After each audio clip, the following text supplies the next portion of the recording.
Former child actor that my mother even let me go out with late at night past 11 p.m. and had a very... Jaleel White had never planned to speak publicly about Malcolm-Jamal Warner, but silence can only hold back the weight of grief for so long.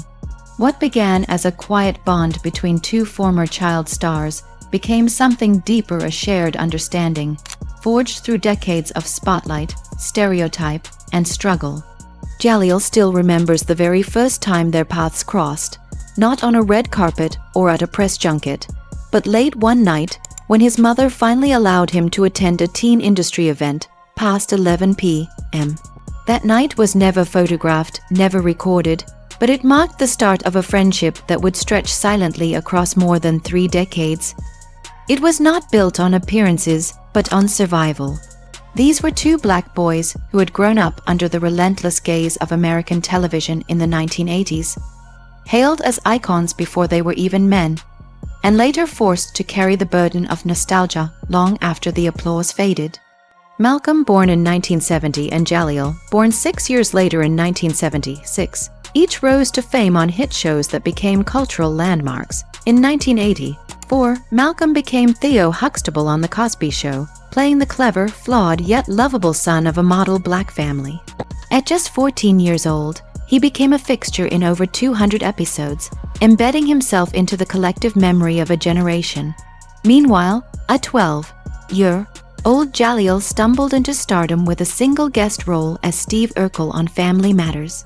Originally meant to appear once, the clumsy suspender, wearing nasally voiced character exploded into a phenomenon. Urkel wasn't just a hit, he became a marketing empire, his face printed on lunchboxes, T-shirts, and toys. By 1991, Family Matters had cracked the top 10 high-rated shows in America, with Urkel at its center, but the adoration came at a cost. By the time Jaleel turned 20, he was no longer seen as himself. He had become a symbol, a product, a punchline, and he struggled to escape the towering shadow of the character that had made him famous. "I wasn't allowed to grow up in the eyes of the audience," he later admitted. "They wanted me to stay Urkel forever." Malcolm understood this all too well.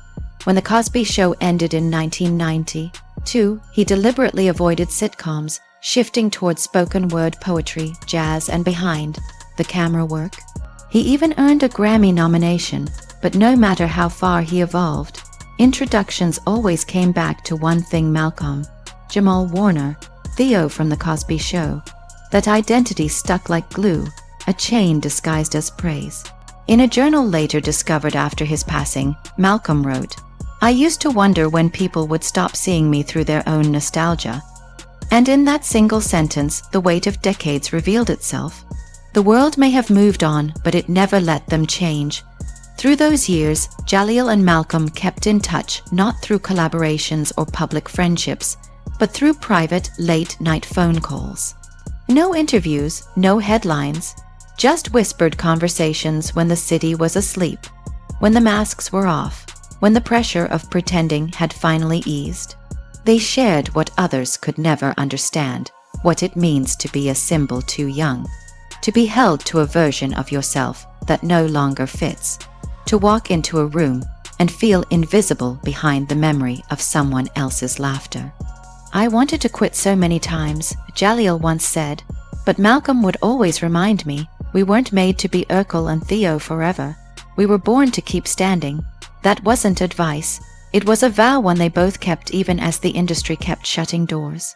Their friendship remained behind the curtain, perhaps out of humility, perhaps out of survival. When Jaleel was being passed over for serious roles in the 2000s, Malcolm would check in. When Malcolm's jazz tour got cancelled in Los Angeles in 2014, Jaleel quietly showed up to the venue, sat in the front row, and clapped louder than anyone. No tweets, no credit, just love. As they aged, the realization hit harder that the industry had never truly embraced their full selves. It had loved them for what they represented, not for who they were. If they challenged roles, questioned direction, or asked to be seen as grown men instead of permanent punchlines, the response was cold. Malcolm once told Jaleel, "This industry raised me, but it never truly loved me." That line stayed with him.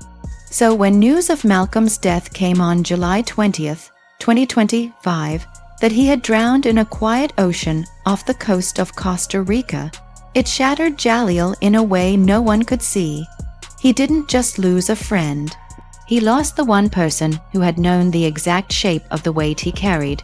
What haunted him most wasn't just the loss, it was the missed call, a voicemail sent just hours before Malcolm died. At first, Jaleel didn't notice it, buried under notifications and distractions. But when he finally played it, only 52 seconds long, his heart dropped. Malcolm had said, "This world is loud and rushed, but in silence we find truth. If I don't make it to tomorrow, just know the ocean gave me peace. Don't cry for me, bro. Carry me in your work." That was it. A final message, no goodbyes, no dramatics, just clarity, peace, and a passing of the torch. Jaleel never played that message in public. He called it sacred, but he did gather a few close friends and played it once, in a dark room, lit by candles, no music, no cameras. One guest later said, "No one sobbed, but everyone cried because we knew that was the final goodbye, and it was written in stillness." That night, Jaleel made a vow that Malcolm would not be remembered only as Theo, that he would be remembered as a full man, an artist, a brother, a poet, someone who had once carried too much and still chose to leave with grace. After Malcolm-Jamal Warner's passing, Jaleel White found himself trapped in a cycle of emotions he couldn't escape: grief, guilt, nostalgia, and something deeper, something that felt like betrayal, not of Malcolm, but of himself, for having stayed so quiet for so long. In the days that followed, as tributes began to trickle in from fellow celebrities, industry veterans, and fans who grew up watching The Cosby Show, Jaleel couldn't help but notice what was missing. Not the headlines or memorials. They came, although slower and softer than for other fallen icons. But the truth. The truth about who Malcolm was, the battles he fought behind the scenes, and the quiet war he waged against being typecast, silenced, and ignored.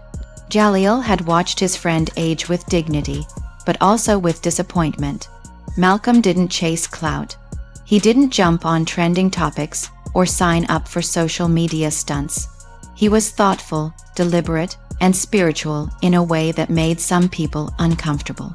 He wanted to heal not just himself, but the image of Black men in media. He wanted to shift conversations, not just repeat them. And in a world obsessed with virality, his subtlety was often mistaken for irrelevance.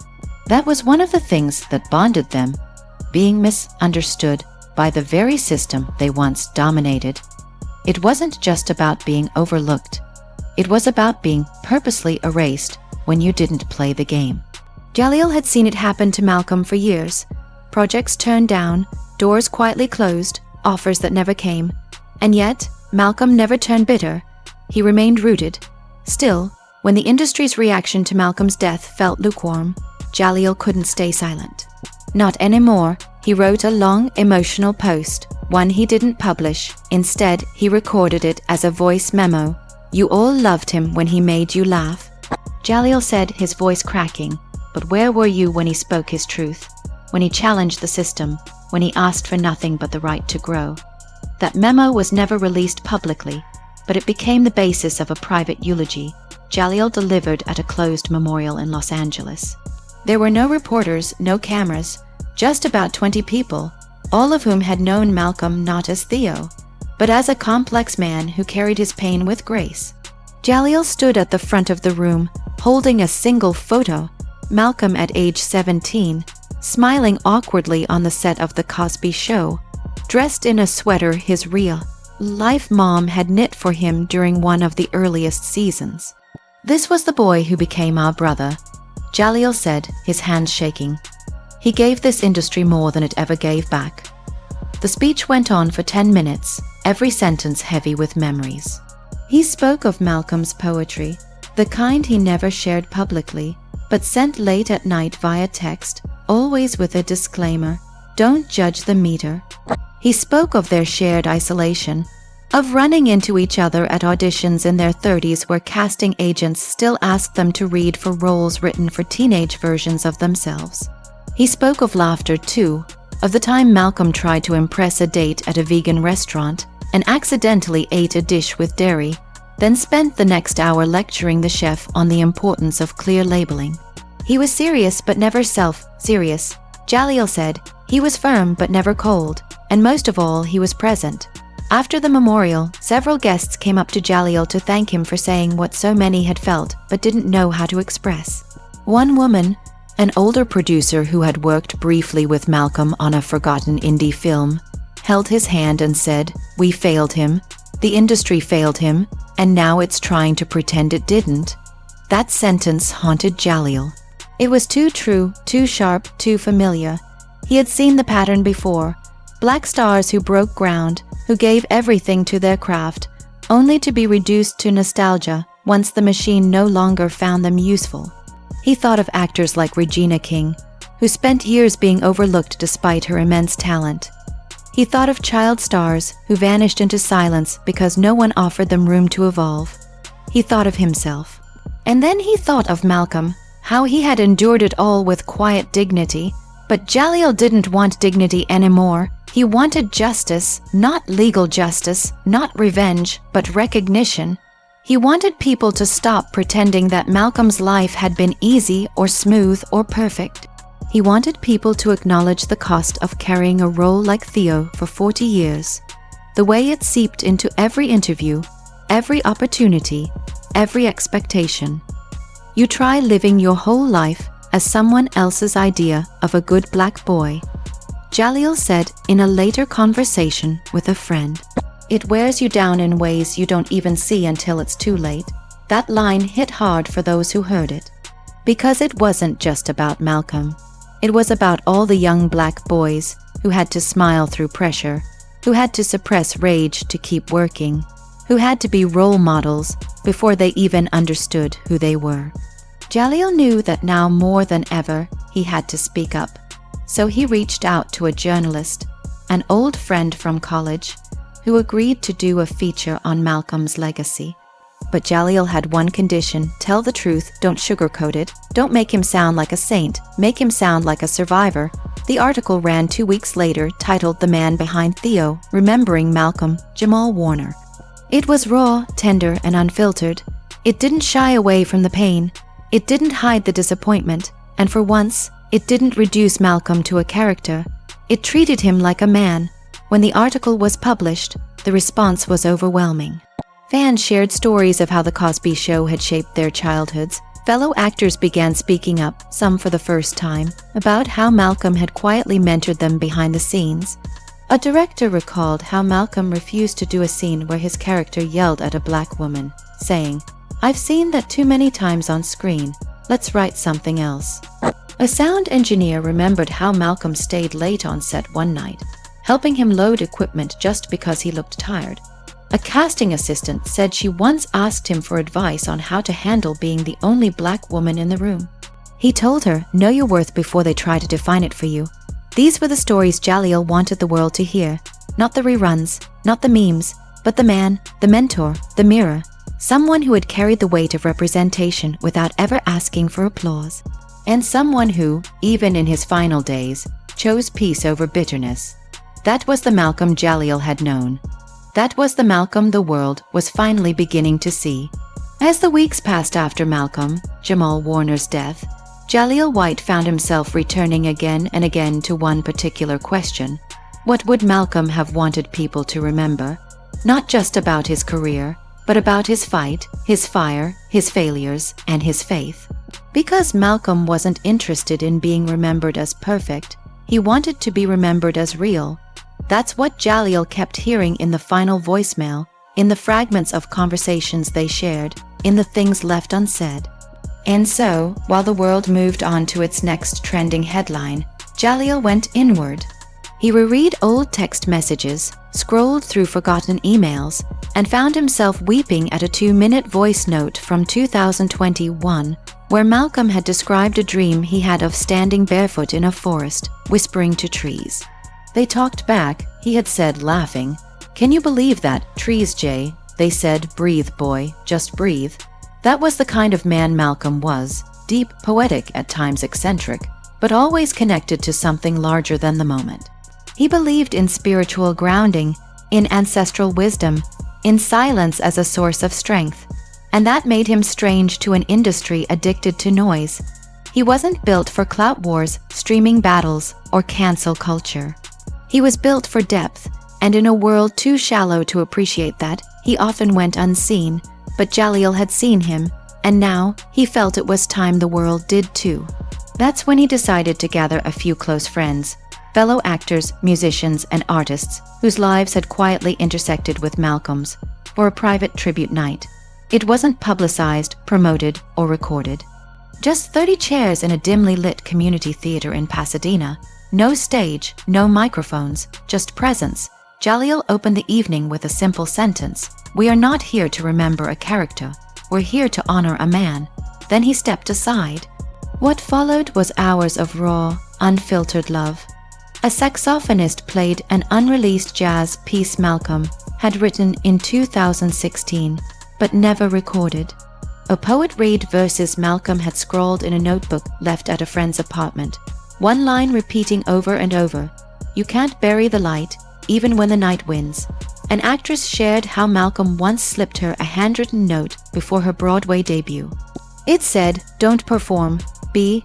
That night, there were no tears seeking attention, no stories meant to impress, just reverence. And in that space, the full complexity of Malcolm came alive. Not the sanitized version, but the one shaped by joy and sorrow, love and loss, victory and vulnerability. Jaleel didn't speak much after his opening words. He sat in the back row, hands folded, listening, absorbing, remembering. But inside, a storm was building. Because even as this intimate gathering brought healing, the public narrative still felt incomplete. Too many headlines still reduced Malcolm to his early fame. Too many tributes used the same 3 photos. Too many people who had ignored his calls in life were now shouting his name in death. And worst of all, some were profiting from it. Old clips of Theo were resurfacing with monetized ads.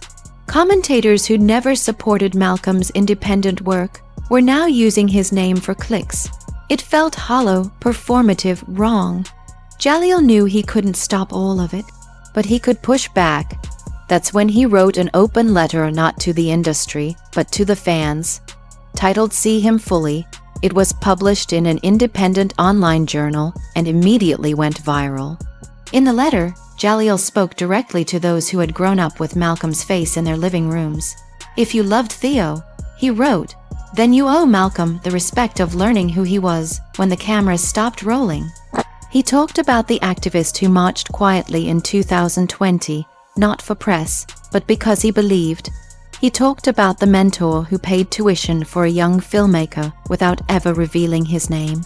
He talked about the friend who once said, "My biggest fear isn't dying broke, it's dying misunderstood." And then Jaleel challenged them. Don't let this man become another hashtag. Don't let his legacy be boxed in a sitcom rerun. If he meant something to your childhood, then honor him with your adulthood. Learn his story, share his truth, carry his fire. That letter sparked something. Independent bookstores began restocking Malcolm's poetry chapbooks.